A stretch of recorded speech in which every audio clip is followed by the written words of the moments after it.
कुंती महाभारत की एक अत्यंत महत्वपूर्ण और प्रभावशाली पात्र है। वह पांडवों की माता, काशी नरेश की बेटी और हस्तिनापुर के महाराज पांडु की पत्नी थी। उनकी कहानी त्याग, संघर्ष, बलिदान और नीति से भरपूर है। कुंती का जन्म यदुवंशी राजा शूरसेन के यहाँ हुआ था और बचपन में ही उन्हें उनके चाचा कुंतीभोज को गोद दे दिया गया। इसी कारण उनका नाम कुंती पड़ा। कुंती ने अपने किशोरावस्था में ऋषि दुर्वासा की सेवा की थी। प्रसन्न होकर उन्होंने कुंती को एक मंत्र दिया, जिससे वह किसी भी देवता को आह्वान कर सकती थी और उससे संतान प्राप्त कर सकती थी। यह वरदान आगे चलकर महाभारत की पूरी कथा की नींव बनता है।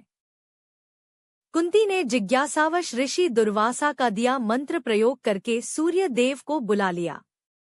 वरदान के अनुसार सूर्य देव ने उन्हें एक कर्ण नामक पुत्र दिया, जो जन्म से ही कवच और कुंडल से युक्त था। कुंती अविवाहित थी और समाज के भय से उन्होंने कर्ण को एक संदूक में रखकर नदी में बहा दिया। यह घटना उनके जीवन का सबसे बड़ा पछतावा बन गई।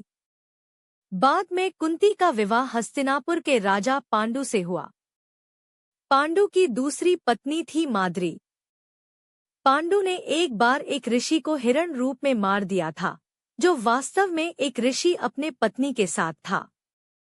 शाप के अनुसार पांडु यदि कभी अपनी पत्नी के साथ संबंध बनाएंगे तो उनकी मृत्यु हो जाएगी।